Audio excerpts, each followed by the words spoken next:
जादुई तोता। एक छोटे से गांव में एक गरीब परिवार रहता था। उस परिवार में रामू और उसकी बीवी सीता उसके बेटे चिंटू के साथ रहते थे। उसी गांव में एक तोता भी रहता था। उसका नाम था रघु। वो किस्मत का धनी था। जहां भी जाता वहां किसी भी चीज की कमी नहीं पड़ती थी। एक दिन रघु उड़ते उड़ते उस गरीब परिवार के घर गया। रघु सोचता है, अरे वाह, लगता है यहाँ आज बहुत अच्छा खाना मिलेगा। मैं पेट भर के खाऊंगा। वो एक कटोरी में रखे अमरूद देखता है। अरे वाह, अमरूद, मुझे तो ये बहुत पसंद है। मैं तो इसे पेट भर के खाऊंगा। रघु तोता अमरूद खाने ही लगता है। तभी सीता रघु को अमरूद खाते देखती है तो गुस्सा हो जाती है और उसे वहां से भगा देती है। भाग यहाँ से, न जाने कहां से आ जाते हैं।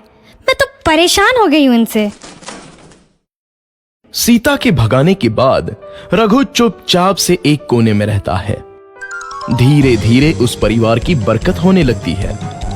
एक दिन रामू और सीता खाना खाते वक्त बातें करते हैं। आजकल हमारी बहुत तरक्की हो रही है, काम भी अच्छा चल रहा है। रामू कहता है। इस पर सीता कहती है, सच कहा, भगवान हमेशा ऐसे ही हम पर मेहरबान रहे। बेटा चिंटू भी कहता है, पिताजी, मुझे खिलौना लेके दो ना, मेरे सभी दोस्तों के पास है। रामू कहता है, ठीक है, जरूर लाऊंगा। सीता कहती है, कितने खुश है सब, मेरे परिवार को किसी की नजर ना लगे। एक तरफ ऐसी बातें होती हैं तो दूसरी तरफ रसोई में रघु तोता भी अमरूद खाते रहता है। मजा आया, अमरूद खाया, मजा आया, अमरूद खाया, मजा आया। तभी सीता रसोई में आती है और रघु तोते को अमरूद खाते देख बहुत गुस्सा होती है। सीता रघु को बाहर निकालने के लिए पिंजरे में अमरूद रखती है। रघु जब अमरूद खाने लगता है तो पिंजरे का दरवाजा बंद हो जाता है और वो उसमें फंस जाता है। मुझे बाहर निकालो, मैं यहाँ फंस गया हूँ, मुझे बचाओ। अगले दिन सीता पिंजरा उठाकर बाहर दूर उस रघु को छोड़ देती है। रघु के जाते ही उनके घर आई बरकत धीरे धीरे कम हो जाती है। उन्हें बहुत घाटा होता है। सीता कहती है, ये क्या हो रहा है, अचानक इतना कैसे बदल गया? अभी तक तो सब कुछ अच्छा चल रहा था। रामू कहता है, लगता है भगवान हम पर रूठ गए हैं। चिंटू भी कहता है, लगता है अब मुझे खिलौने भी नहीं मिलेंगे। और वो रोने लगता है और बाहर चला जाता है। कुछ दिन बाद रघु तोता फिर से उस घर में आता है। वापस आया, मैं वापस आया, अब मैं जमकर अमरूद खाऊंगा। रघु सीधा रसोई घर में चला जाता है और अमरूद खाने लगता है।